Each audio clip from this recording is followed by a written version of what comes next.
எத்தனை குழந்தைங்க வந்தாலும் சரி, என் அம்மா தான் எனக்கு ஃபஸ்ட்டு குழந்த. ஸோ அதனால் வந்து நான் எப்பயுமே அவளை கேரிங்காக பார்த்துக்குவேன்.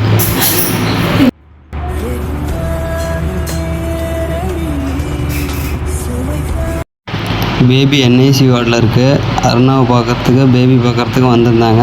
பேபி பார்க்க முடியல, அருணாவை தான் பார்த்துட்ருந்தாங்க. எல்லாமே ரிலேஷன் தான். அப்பா, அம்மா, அண்ணி எல்லாருமே வந்திருந்தாங்க. இது வந்து பேபிக்கு கிட்டு கொடுத்துட்டாங்க. பேபி பிறந்ததுமே கிட்டு கொடுத்துட்டாங்க.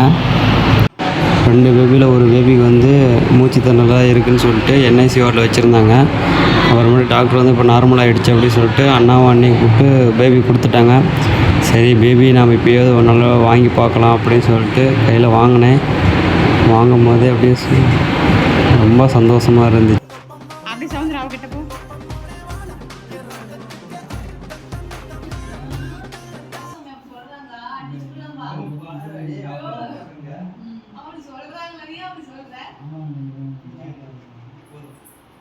எங்களோட யூடியூப் சேனலை சப்ஸ்கிரைப் பண்ணி, லைக் பண்ணி, ஷேர் பண்ணி, கமெண்ட் பண்ணுங்கள். டாடா பாய்.